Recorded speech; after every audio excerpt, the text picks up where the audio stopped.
Les épreuves de Dieu dans une âme particulièrement aimée de lui. Tentation et ténèbres. Satan.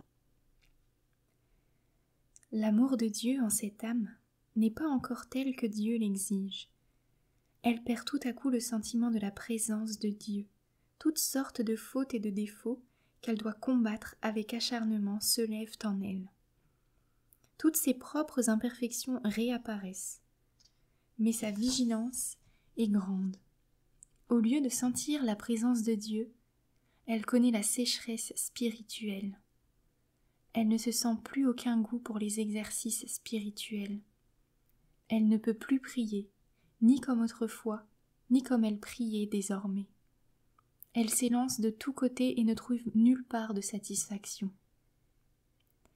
Dieu s'est caché d'elle, et elle ne trouvera de consolation en rien ni personne. L'âme désire passionnément Dieu, mais elle voit sa propre misère et commence à ressentir la justice divine. Elle croit avoir perdu tous les dons de Dieu, sa raison en est comme affaiblie. Les ténèbres l'envahissent tout entière. C'est le commencement de tourments inconcevables. Elle tente d'exposer son état intérieur à son confesseur qui ne la comprend pas. Son trouble augmente encore. Satan commence son œuvre. La foi de l'âme commence à chanceler. C'est une lutte acharnée. L'âme fait des efforts par un acte de volonté. Elle reste auprès de Dieu. Satan, avec la permission de Dieu, avance encore plus loin. L'espérance et l'amour sont mis à l'épreuve. Ces tentations sont terribles. Secrètement, sans qu'elle le sache, Dieu soutient l'âme. Autrement, il lui serait impossible de se maintenir. Et Dieu sait combien il peut permettre à l'âme de souffrir. L'âme est tentée par l'infidélité envers les vérités révélées, par le manque de franchise envers son confesseur. Satan lui dit « Vois, personne ne te comprend, à quoi bon parler de tout cela ?» Des paroles effrayantes sonnent à ses oreilles, et il lui semble qu'elle les prononce contre Dieu. Elle voit ce qu'elle voudrait ne pas voir. Elle entend ce qu'elle voudrait ne pas entendre. Et il est terrible, en de tels moments, de ne pas avoir de confesseur expérimenté. Elle porte seule tout le fardeau. Cependant, autant qu'il est en son pouvoir, elle doit s'efforcer de trouver un confesseur éclairé, car elle risque de succomber sous le poids, ce qui l'amènerait au bord du précipice. Toutes ces épreuves sont dures et pénibles, et Dieu ne les envoie pas à une âme qui n'aurait pas d'abord été admise à une profonde intimité avec lui, et qui n'aurait pas goûté aux délices divines. Il a aussi en tout cela ses desseins, qui nous sont impénétrables. Souvent, Dieu prépare de cette manière les âmes à de futurs desseins et à de grandes œuvres. Il veut les éprouver comme l'or pur, mais ce n'est pas encore la fin. Il reste l'épreuve suprême, le complet délaissement de l'âme par Dieu. L'épreuve suprême, le délaissement complet, le désespoir. L'âme sort victorieuse des batailles précédentes. Même si elle a trébuché, elle se bat vaillamment. Elle appelle Dieu en toute humilité. « Sauvez-moi, je péris !» Elle est encore capable de combattre. Maintenant de terribles ténèbres enveloppent l'âme. Elle ne voit en elle que péché. Elle souffre cruellement. Elle se voit complètement abandonnée de Dieu. Elle a le sentiment d'être pour lui un objet de haine. Elle est au bord du désespoir. Elle se défend de son mieux, elle tâche d'éveiller la confiance. Mais l'oraison n'est pour elle qu'une plus grande peine. Il lui semble qu'elle attise la colère de Dieu. Elle se tient sur un sommet qui se perd dans les nuées, mais qui surplombe un gouffre. L'âme brûle du désir d'être près de Dieu, mais elle se sent repoussée. Tous les supplices du monde ne sont rien, comparés au sentiment dont elle est la proie, l'abandon de Dieu. Personne ne peut la soulager. Elle voit qu'elle est toute seule, qu'elle n'a personne pour la défendre. Elle lève les yeux au ciel, mais elle sait qu'elle n'a rien à en attendre. Pour elle, tout est perdu. Elle tombe dans des ténèbres de plus en plus épaisses, et il lui semble qu'elle a perdu Dieu pour toujours. Ce Dieu qu'elle a tant aimé. Cette pensée lui cause un tourment indescriptible. Mais elle n'y consent pas. Elle tente de regarder vers le ciel, en vain, et cela redouble son tourment. Personne n'éclairera cette âme si Dieu veut la maintenir dans les ténèbres. Elle a le sentiment aigu et terrifiant d'être rejetée de Dieu. Des élans douloureux jaillissent de son cœur, si douloureux qu'aucun prêtre ne les comprendra, à moins qu'il ne soit lui-même passé par ces épreuves. Et en tout cela, Satan ajoute encore aux souffrances de l'âme par ses moqueries. « Tu vois bien, resteras-tu encore fidèle ? Voilà ton sort, tu es en notre pouvoir. » Mais Satan n'a pas plus d'influence sur cette âme que Dieu ne le permet, et Dieu sait combien nous pouvons supporter. À quoi cela t'a-t-il servi de te mortifier, d'être fidèle à la règle ? À quoi bon tous ces efforts ? Tu es rejeté de Dieu, dit Satan. Ce mot « rejeté » devient un feu qui brûle chaque nerf. Il transperce tout l'être jusqu'à la moelle des os. Le moment le plus important de cette épreuve arrive. L'âme ne cherche plus d'aide nulle part, elle se plonge en elle-même, perd tout le reste de vue. C'est comme si elle acceptait ce supplice du délaissement. C'est un moment que je ne saurais décrire. C'est l'agonie de l'âme. La première fois que j'eus à vivre un tel moment, j'en fus arrachée en vertu de la sainte obéissance. La mère maîtresse, effrayée à ma vue, m'envoya me confesser, mais le confesseur ne me comprit pas, je ne ressentis pas l'ombre d'un soulagement. Ô Jésus, donnez-nous des prêtres expérimentés. Quand je lui dis que mon âme traversait les tourments de l'enfer, il me répondit qu'il était tranquille quant à l'état de mon âme, car il y voyait une grande grâce de Dieu. Mais je ne comprenais rien à tout cela, et pas un rayon de lumière ne pénétra dans mon âme. Puis les forces physiques commencèrent à me manquer. Je n'étais plus en état de remplir mes devoirs. Je ne pouvais plus dissimuler mes souffrances, bien que n'en disant rien à personne, car la douleur que reflétait mon visage me trahissait. La supérieure me dit que les sœurs venaient lui dire qu'elles étaient prises de pitié lorsqu'elles me voyaient à la chapelle, tant ma mine était effrayante. Malgré ses efforts, l'âme n'est plus en état de dissimuler cette souffrance. Jésus, vous seul savez comment l'âme enveloppée de ténèbres gémit dans ses supplices, et que malgré cela, elle a faim et soif de Dieu comme une bouche brûlée a soif d'eau. Elle meurt et se dessèche, elle meurt d'une mort sans mort, c'est-à-dire qu'elle ne peut pas mourir. Ses efforts sont inutiles, une main puissante est posée sur elle. Désormais, elle est au pouvoir du juste. Toutes les tentations extérieures cessent, tout ce qui l'entoure se tait. Comme l'agonisant, l'âme perd de vue tout ce qui est extérieur. Elle est tout entière recueillie sous la puissance du Dieu juste et 3 fois saint. Rejetée pour l'éternité. C'est le moment suprême, et Dieu seul peut éprouver l'âme de cette façon, car lui seul sait qu'elle est capable de le supporter. Quand l'âme a été entièrement consumée par ce feu infernal, elle est prise de désespoir. Mon âme a vécu ce moment, alors que j'étais seule dans ma cellule. Quand elle commença à s'enfoncer dans le désespoir, j'entrai en agonie. Je saisis ma petite croix et la serrai convulsivement dans ma main. Je sentis qu'en moi, le corps se détachait de l'âme, si bien que, désirant aller voir mes supérieurs, je n'en avais plus la force. J'ai alors prononcé les derniers mots. « Miséricorde de Dieu, j'ai confiance en vous. » Et il m'a semblé que j'avais augmenté la colère de Dieu. Je sombrai dans le désespoir, et seul, de temps en temps, un gémissement douloureux, un gémissement inexprimable s'exhalait de mon âme à l'agonie. Il me semblait que je resterais dans cet état, car je me sentais incapable d'en sortir par mes propres forces. Chaque souvenir de Dieu me plonge dans un océan d'indicibles souffrances, et malgré cela, il y a quelque chose dans l'âme qui est attirée vers lui, mais il lui semble que ce n'est que pour qu'elle souffre davantage. Le souvenir de l'amour dont Dieu l'entourait autrefois lui est un surcroît de tourments.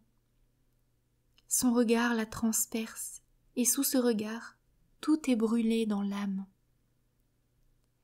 Après un certain temps, une des sœurs entra dans la cellule et me trouva presque morte. Effrayée, elle alla trouver la mère supérieure, qui, en vertu de l'obéissance, m'ordonna de me lever. Aussitôt, je sentis les forces me revenir et je me relevai de terre, toute tremblante. La maîtresse identifia d'emblée mon état. Elle me parla de l'inconcevable miséricorde divine. « Ne vous affligez de rien, ma sœur, je vous l'ordonne en vertu de l'obéissance. » Elle ajouta « Maintenant je sais que Dieu vous appelle à une haute sainteté. Le Seigneur veut vous avoir bien près de lui, puisqu'il permet de telles choses si tôt. Soyez fidèle à Dieu, ma sœur, car c'est le signe qu'il veut vous avoir haut dans le ciel. » Mais je ne comprenais rien à ces paroles. Quand je suis entrée à la chapelle, je sentis comme si tout se détachait de mon âme, comme si je venais de sortir de la main de Dieu. Je sentis l'inviolabilité de mon âme. Je sentis que j'étais un tout petit enfant. Soudain je vis intérieurement le Seigneur qui me dit « N'aie pas peur, ma fille, je suis avec toi. » À ce moment, tous les tourments et les ténèbres prirent fin. Mes sens furent pénétrés d'une joie indicible, et les puissances de mon âme inondées de lumière. Je veux encore mentionner que, bien que mon âme fût déjà sous les rayons de son amour, les traces du tourment passé restèrent sur mon corps. Pendant 2 jours, j'eus la figure mortellement pâle et les yeux injectés de sang. Jésus seul sait ce que j'ai souffert. Ce que j'ai écrit est bien faible en comparaison de la réalité. Je ne sais comment l'exprimer. Il me semble que je suis revenue de l'au-delà. Je sens un dégoût pour ce qui est créé. Je me blottis contre le cœur de Dieu comme un nourrisson contre la poitrine de sa mère. Je vois tout avec un autre regard. Je suis consciente de ce que le Seigneur a achevé d'un mot en mon âme. Je vis de cela. Au souvenir du supplice passé, un frisson me saisit. Je n'aurais pas cru qu'on pût tant souffrir si je n'étais pas moi-même passée par là. C'est une souffrance purement spirituelle. Cependant, au milieu de toutes ces souffrances et ces combats, je n'ai jamais omis la Sainte Communion. Quand il me semblait que je ne devais pas communier, j'allais avant la messe chez la maîtresse pour lui dire que je ne pouvais pas communier, car il me semblait que je ne le devais pas. Mais elle ne permettait pas d'y manquer. Et je reconnais que l'obéissance seule m'a sauvée. La maîtresse me confia plus tard que ces épreuves avaient rapidement pris fin parce que « vous étiez obéissante, ma sœur. C'est par la force de l'obéissance que vous avez passé ceci avec tant de courage. » C'est vrai que seul le Seigneur fait sortir de ce tourment. Mais la fidélité à l'obéissance lui plaît. Bien que ce soit là des supplices affreux, l'âme ne doit pas s'en effrayer, car Dieu n'éprouve pas au-delà de ce que nous pouvons supporter. D'un autre côté, il pourrait ne jamais nous donner de telles souffrances. J'écris ceci car, s'il plaît au Seigneur de faire passer une âme par de pareils tourments, qu'elle n'ait pas peur, mais qu'elle soit, autant que cela dépend d'elle, fidèle à Dieu qui ne lui fera pas de tort. Car il est tout amour. Il l'a créé en vertu de cet amour inconcevable. Quand j'étais ainsi tourmentée, je ne le comprenais pas. Ô mon Dieu, je reconnais que je ne suis pas de cette terre, Le Seigneur a fortement imprégné mon âme de ce sentiment. Je me trouve davantage en contact avec le ciel qu'avec la terre, mais je ne néglige en rien mes devoirs. À ce moment-là, je n'avais pas de directeur spirituel et je ne recevais aucune direction. Je demandais un directeur au Seigneur, mais il ne m'en donnait pas. C'est Jésus lui-même qui est mon maître depuis l'enfance jusqu'à maintenant. Il m'a mené à travers tous les déserts et tous les dangers, et je vois clairement que seul Dieu pouvait me faire traverser de tels dangers, sans qu'il en résultât aucun dégât, ni aucun dommage pour mon âme qui resta intacte. Je remportais la victoire sur toutes les difficultés qui étaient inconcevables, et j'en sortais. Le Seigneur ne me donna un directeur que plus tard. Après ces souffrances, l'âme connaît une grande pureté spirituelle et se trouve très proche de Dieu. Je dois cependant remarquer qu'au milieu de ces tourments spirituels, elle est proche de Dieu, mais elle est aveugle. Le regard de l'âme est plongé dans les ténèbres. Dieu est tout proche de l'âme qui souffre, seulement tout le secret est qu'elle n'en sait rien. Elle affirme que non seulement Dieu l'a délaissée, mais qu'elle est l'objet de sa haine. Quelle grave maladie que cet aveuglement de l'âme! Frappée de la lumière divine, l'âme affirme que cette lumière n'existe pas, alors que justement elle est si forte qu'elle l'aveugle. Malgré tout, j'ai reconnu plus tard que Dieu est plus proche de l'âme dans ces moments qu'à d'autres, car elle ne pourrait pas endurer ces épreuves à l'aide d'une simple grâce. La toute-puissance de Dieu agit ici à l'aide d'une grâce extraordinaire, car autrement l'âme succomberait au premier choc. Ô divin Maître, vous seul êtes à l'œuvre dans mon âme. Ô Seigneur, vous ne craignez pas de placer une âme au bord d'un précipice où elle ressent peur et angoisse, et de nouveau vous la rappelez vers vous. Voilà vos inconcevables mystères. Lorsque pendant ces tourments de l'âme, je tâchais de m'accuser dans la confession de toutes les plus petites choses, le prêtre s'étonnait que je ne commette pas de faute plus grave, et il me dit « Si vous êtes aussi fidèle à Dieu pendant ces tourments, ceci seul est la preuve que Dieu vous soutient, ma sœur, d'une grâce particulière, et c'est aussi bien que vous ne le compreniez pas. Mais c'est chose étonnante que dans cette matière, les confesseurs n'aient pu me comprendre ni m'apaiser, jusqu'à ce que je rencontre le père Andras et ensuite l'abbé Sopoko. Quelques mots sur la confession et les confesseurs. C'est seulement le souvenir de ce que j'ai éprouvé dans mon âme. Il y a 3 choses qui empêchent l'âme de tirer profit de la confession dans ces moments exceptionnels. 1. Quand le confesseur connaît peu les voies extraordinaires et qu'il manifeste de l'étonnement lorsque l'âme lui dévoile les grands mystères que Dieu opère en elle. Cet étonnement effraie une âme sensible. Elle se rend compte que le confesseur hésite à donner son avis. Elle ne s'apaise pas. Et elle éprouvera encore plus de doute après la confession qu'avant, car elle sent que le confesseur s'efforce de la tranquilliser sans conviction. Ou bien, ce qui m'arriva, le confesseur, ne pouvant pénétrer quelques-uns des secrets de l'âme, refuse d'entendre sa confession et manifeste une certaine peur quand cette personne s'approche du confessionnal. Comment peut-on, dans ces conditions, puiser de l'apaisement au confessionnal ? À mon avis, dans ces moments d'épreuve divine peu ordinaires pour l'âme, il devrait lui indiquer un confesseur expérimenté et instruit, ou bien chercher lui-même la lumière pour donner à l'âme ce dont elle a besoin, mais non pas lui refuser la confession.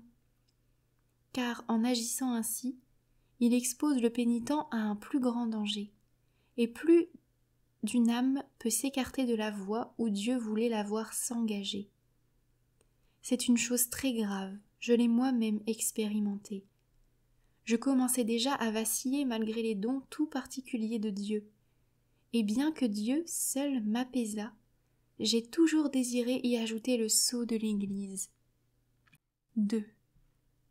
Quand le confesseur ne permet pas de s'exprimer en toute sincérité et qu'il montre son impatience. Alors l'âme se tait et ne dit pas tout. et elle retirera moins encore si le confesseur commence à éprouver cette âme sans la connaître, car alors, au lieu de l'aider, il lui ferait du tort. Car elle sait que le confesseur ne la connaît pas, puisqu'il ne lui a pas permis de dévoiler complètement ses grâces et sa misère. L'épreuve n'est donc pas conforme. J'ai subi quelques épreuves qui m'ont fait rire. J'exprimerai mieux ceci par une comparaison.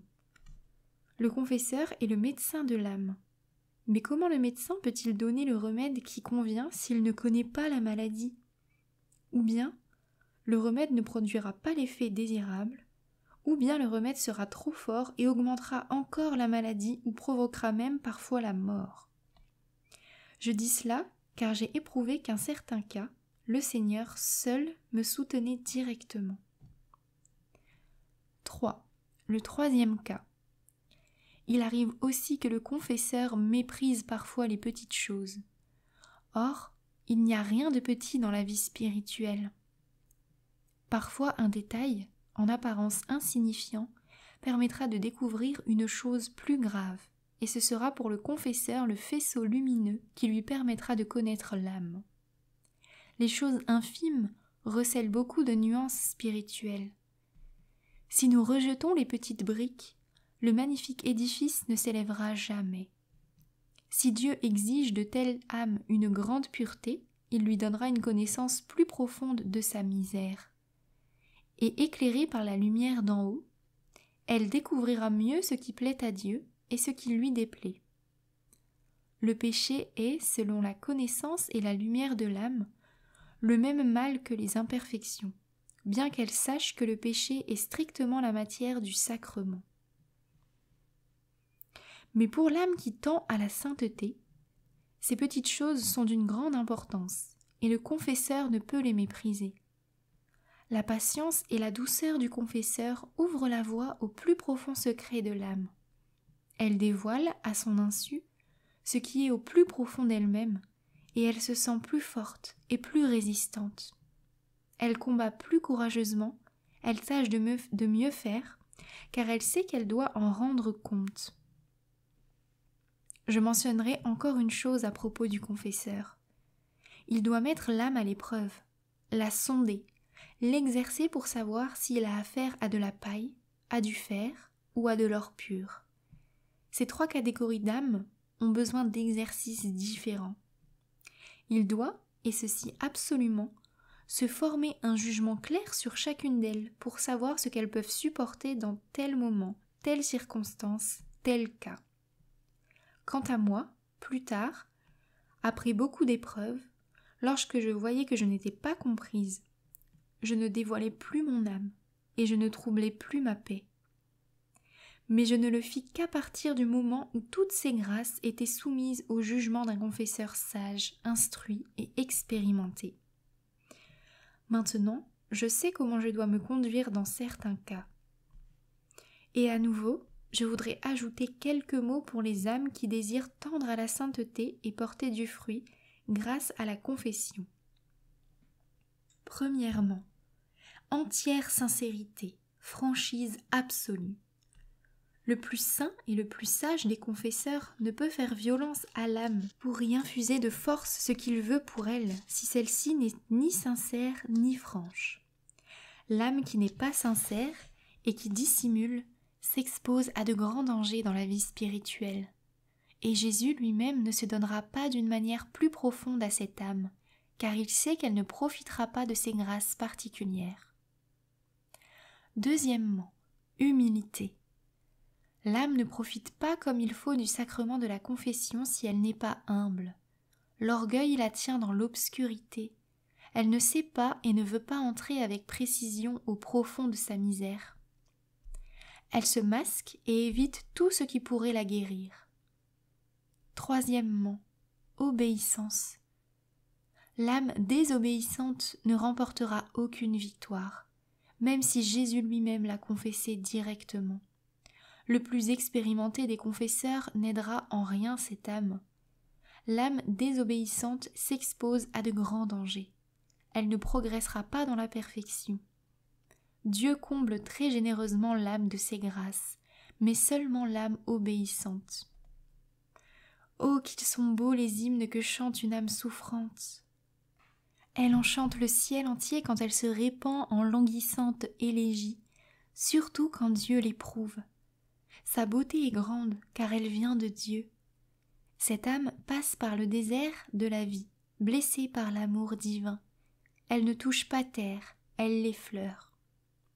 Quand l'âme est sortie de ses tourments, elle est profondément humble, sa pureté est grande. Sans réfléchir, elle sent mieux ce qu'elle doit faire à tel moment et ce à quoi il lui faut renoncer. Elle ressent la plus légère touche de la grâce et elle est très fidèle à Dieu. Elle reconnaît Dieu de loin et se réjouit continuellement de lui. Elle découvre très rapidement sa présence dans les âmes des autres et en général dans son entourage. Elle est purifiée par Dieu seul. Dieu, étant pur esprit, introduit l'âme dans une vie purement spirituelle. Dieu seul l'a tout d'abord préparée et purifiée, c'est-à-dire qu'il l'a rendue capable d'une étroite intimité avec lui. Reposant dans l'amour, d'une manière toute spirituelle, elle demeure avec le Seigneur. Elle parle à Dieu sans s'exprimer avec les sens. Dieu remplit l'âme de sa lumière. Son intelligence voit clairement et distingue les degrés de la vie spirituelle. Elle voit qu'elle était unie à Dieu de façon imparfaite. Ses sens prenaient part à cette union, et le spirituel se trouvait mêlé au sensoriel d'une manière déjà supérieure et particulière, il est vrai, mais encore imparfaite.